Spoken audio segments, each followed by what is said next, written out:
안녕하세요. 이번 차지는 이제 제2장 조직행동론에서 정리했던 내용들을 이제 문제를 가지고 다시 한번 확인하는 절차들을 가져갈 거고요. 그런 점에서 제일 먼저 75페이지고요. 문제 1번에 대해서부터 좀 말씀을 드리도록 할 거고요. 1번은 뭐에 대한 문제냐면 빅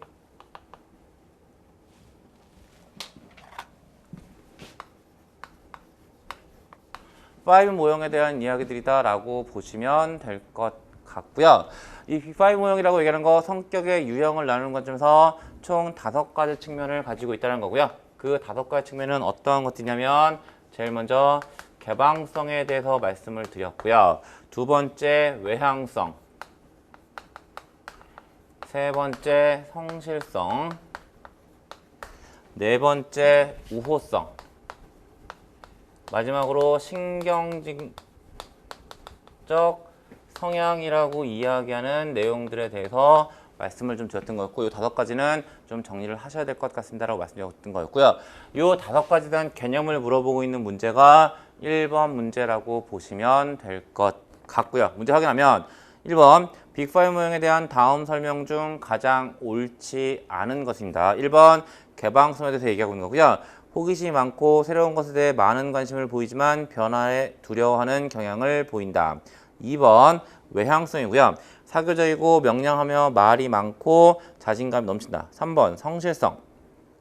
소수의 한정된 목표에 초점과 관심을 집중시키는 정도를 나타낸다. 4번 우호성. 남에게 양보하는 정도를 나타내는 것이다. 5번 정서적 안정성. 스트레스나 신경질을 제어하는 능력으로서 안정성이 높은 사람은 침착하다라고 얘기가 되는 거고요. 지금 신경적 성향을 문제에서 뭐라고 표현할 수 있다? 정서적 안정성이라고 표현할 수 있다는 사실들을 확인하고 계시는 거고요. 역시나 답을 확인하면 답은 이 개방성에 대한 설명이 틀렸죠. 어디가 틀렸냐면 개방성은 호기심이 많고 새로운 것에 대해 많은 관심을 보인다까지는 문제가 없습니다. 근데 변화에 두려워하는 경향이 아니라 변화를 두려워하지 않는 그런 성향을 우리는 개방성이다라고 이야기를 할 거고요. 그런 관점에서 1번 문제 정리하시면 될 것 같고요. 다음에 2번 뭐에 대한 얘기냐면 지각정보 처리 모형에 대한 얘기를 하고 있는 거고요. 간략하게 리뷰하고 문제 보면 이 지각정보 처리 모형이라는 관점에서 어떤 말씀부터 시작했냐면 지각정보 처리 모형은 3개의 단계를 가지고 있을 겁니다. 그 3개의 단계는 정보를 모두 받아들인 것이 아니라 선택적으로 받아들일 거고요. 선택적으로 받아들이게 되면 그 정보에 대해서 이미지를 형성할 거고요. 이미지 형성되면 그 형성된 이미지에다가 의미를 부여하게 될 거고요. 그러한 절차 우리는 뭐라고 얘기할 거냐면 해석이라고 할 겁니다. 따라서 지각정보 처리 모형은 선택, 조직화, 해석이라는 단계로 구성되어 있습니다라고 말씀드린 거고요. 거기다 추가적으로 조직화라는 관점에서 어떤 개념들을 보셨냐면 집단화 또는 범주화라고 이야기하는 거, 폐쇄화라고 이야기하는 거, 단순화라고 이야기하는 거, 전경과 배경의 원리라고 이야기하는 것들에 대해서 정리하신 거고요. 그 다음에 해석이라는 관점에서는 형성된 이미지에 의미를 부여하는 과정인데 그 의미를 부여하는 것은 주관적인 속성을 가지고 있을 거고요. 주관적인 속성을 가지고 있기 때문에 왜곡에 대한 가능성도 있을 거고요.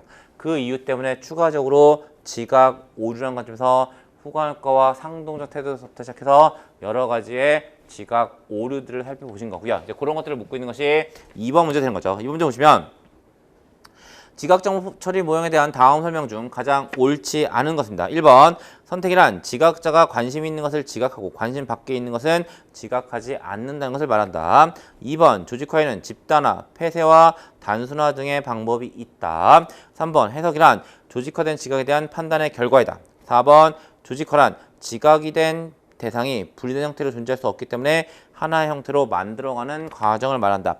5번 해석은 객관적이며 쉽게 왜곡될 수 있다. 해석은 어떤 속성이요? 주관적인 속성을 가지고 있다라고 말씀드렸고요. 그래서 2번 문제의 답은 5번이 되는 겁니다. 라고 말씀드릴 수 있을 것 같고요. 다음에 3번 같은 경우는 뭐에 대한 얘기냐면 지각 오류에 대한 이야기가 되는 거고요. 지각 오류에 대해서 여러 가지 말씀드렸지만 지금 다시 한번 정리할 수 있는 건 크게 할로 이펙트와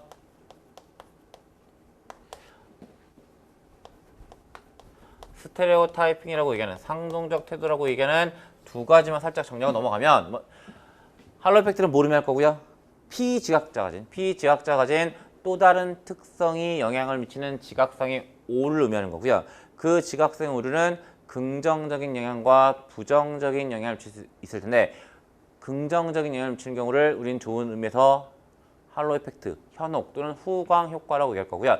부정적인 영향을 미치는 경우를 호른 이펙트, 뿔 효과라고 하는 겁니다. 라고 말씀을 드린 거고요. 그 다음에 피지각자가 속한 집단의 특성이 영향을 미치는 지각상의 오류가 있을 거고요. 그러한 지각상의 오류를 우리는 상동적 태도라고 얘기하는 거고 이러한 상동적 태도의 가장 대표적인 예는 어느 지역 출신들은 어떻더라, 어느 학교 출신들은 어떻더라 하는 것들이 가장 대표적인 예가 되는 겁니다. 라고 말씀을 드리는 거죠. 그럼 이제 그 정도 가지고 3번 문제 보시게 되면 어떤 대상에 속한 집단, 종족, 나이, 성별, 출신 지역, 출신학교 등에 대한 지각을 바탕으로 지각 대상을 판단하는 지각 오류로 가장 옳은 것이고요. 1번 후광효과, 2번 투영효과, 3번 상동적 태도, 4번 피그말리온 효과, 5번 대비 오류고요. 답 고르시는데 어렵지 않으실 것 같은데요. 3번 상동적 태도가 된다라고 보시면 될 것 같고요. 네 번째, 뭐에 대해서 이야기하고 있냐면 귀인 이론이라는 것에 대해서 이야기하고 있는 거고요. 사실 이 내용은 앞에 이론을 정리하지 않았습니다. 그냥 문제 가지고 좀 기본적인 내용들을 가져가게 해드리기 위해서 문제로만 좀 집어넣고 있는 거고요. 일단 그런 관점에서 간략하게 좀 설명을 드려 넘어가면 여기서 귀인 이론이라고 얘기할 때 귀인은 뭘 의미하는 거냐면 지각자는 피지각자의 성과를 볼 거고요. 그 성과를 보면서 뭘 판단할 거면 그 성과의 원인을 판단할 겁니다. 그리고 그 과정을 우리는 뭐라고 이야기할 거냐면 귀인 또는 귀속이라고 얘기할 거고요. 영문 표기로 attribution을 의미하는 겁니다. 결국 다시 귀인 또는 귀속이라고 얘기한 것은 피지각자가 보인 성과의 원인을 찾아가는 과정을 의미합니다. 라고 이야기할 수 있을 것 같아요. 근데 피지각자가 보인 성과의 원인을 찾아가면 당연히 그 원인은요, 두 가지밖에 없습니다. 하나는요, 피지각자의 내부에 있는 경우가 있고요. 그걸 뭐라고 표현할 거면 내적 귀인이라고 표현할 거고 이러한 내적 귀인의 가장 대표적인 예는 피지각자의 능력 같은 것이 될 겁니다. 근데 그 원인이 어디에 있는 경우도 있냐면 피지각자의 외부에 있는 경우도 있게 되는 거고요.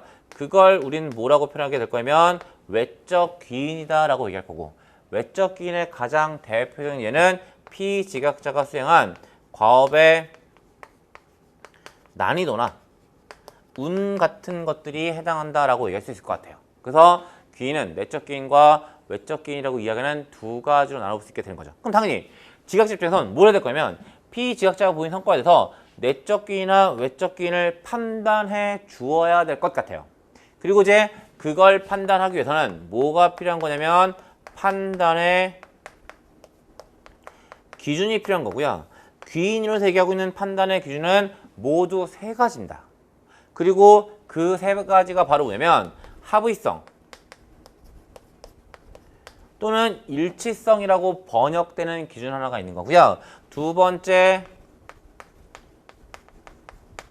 특이성이라고 얘기하는 기준이 있고요.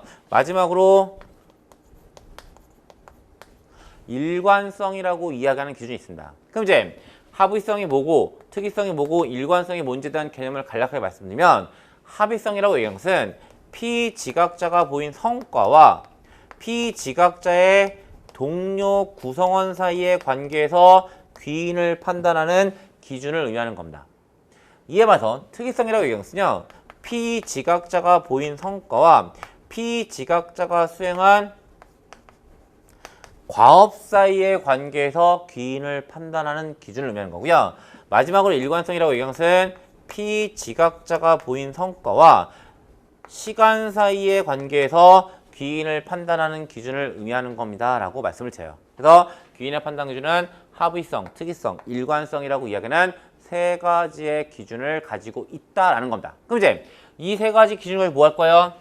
내적 귀인과 외적 귀인을 판단할 거고요. 그럼 이제 어떨 때 외적 귀인 할 거고 어떨 때 내적 귀인 할 거냐라는 건데요.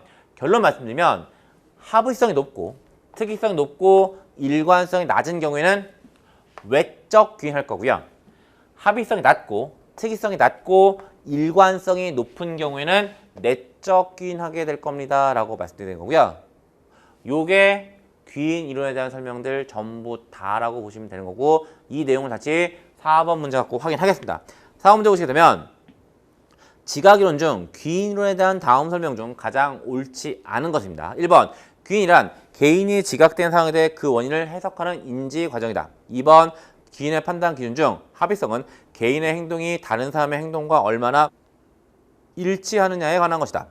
3번 귀인의 판단 기준 중 특이성은 개인의 특정 과업에 대한 행동이 다른 과업에 대한 행동에 얼마나 다른지에 관한 것이다. 4번 귀인의 판단 기준 중 일관성은 개인의 특정 과업에 대한 성과가 일정 기간 동안 얼마나 똑같이 나타나는가에 관한 것이다. 5번 일반적으로 합의성과 특이성이 높고 일관성이 낮은 경우에는 내적 귀인한다. 문제 해결하시는 거 어렵지 않으시죠? 아까 이미 확인한 것처럼 합의성이 높고 특이성이 높고 일관성이 낮은 경우에는 외적 귀인할 거고요. 반대의 경우는 내적 귀인할 겁니다 라고 말씀드렸으니까 답은 5번이 되는 겁니다 라고 보시면 될 것 같고요. 다음에 5번 문제고요. 뭐에 대해서 물어보고 있는 문제냐면 강화 이론에 대해서 물어보고 있는 거고요. 강화 이론 같은 우리가 이론적으로 정리했던 내용은 뭐밖에 없긴 하냐면 강화의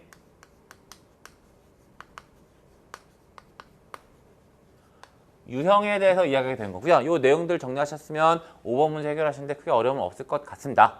그러면 이제 정리하는 관점이니까 뭐 구조적인 설명은 배제하고요. 그냥 다시 한번 리뷰하는 관점으로 설명을 드리면 강화 유형이라는 관점에서 여러분들이 보셨던 강화 유형은 적극적 강화, 부정적 강화, 벌과 소거라고 이야기하는 네 가지 보신 거죠. 네 가지 보신 거예요. 그랬을 때 이 두 가지는 어떤 목적을 가지고 있는 거고요? 바람직한 행동을 증가시키는 목적을 가지고 있는 거고요. 벌과 소거는 바람직하지 못한 행동을 감소시키기 위한 목적을 가지고 있다는 거죠. 그랬을 때 각각 개념 뭐가 되는 거냐면 적극적 강화라고 이야기하는 것은 바람직한 행동이 발생했을 때 보상을 부여하는 방법이고, 부정적 강화라고 이야기하는 것은 바람직한 행동이 발생했을 때 불편 자극을 제거해주는 방법이 되는 겁니다 라고 말씀을 드렸고요. 다음에 벌이라고 얘기하는 것은, 처벌이라고 이야기하는 것은 바람직하지 못한 행동이 발생했을 때 불편 자극을 부여해 주는 거고요. 소거라고 얘기하는 것은 바람직하지 못한 행동이 발생했을 때 보상을 철회해 주는 것을 의미하는 겁니다 라고 말씀드린 거고요. 그게 강화의 유형에서 말씀드렸던 네 가지의 측면이 되는 거다 라고 보시면 될 것 같고요. 그럼 이제 문제 5번 보시면 강화 이론에 대한 다음 설명 중 가장 옳지 않은 것입니다. 1번 적적 강화는 보상을 이용한다. 2번 부정적 강화는 불편작을 이용한다. 3번 부정적 강화는 바람직한 행동을 증가시키는 것을 목적으로 한다. 4번 소거는 바람직하지 않은 행동을 감소시키는 것을 목적으로 한다. 여기가 네 문장 전부 다 지금 설명드린 범주에서 틀린 내용이 없는 거죠. 그러니까 자연스럽게 5번이 답이 되는데, 부분 강화 중 간격법이 비율법보다 더 효과적이다라고 얘기하는 거고요. 추가적으로 이제 문장 갖고 정리하시면 될 것 같은데, 간격법과 비율법을 놓고 봤을 경우에 비율법이 간격법보다 더 효과적이다라고 정리하시면 될 것 같고요. 그게 이제 문제 5번에서 언급하고 있는 내용들이라고 보시면 될 것 같습니다.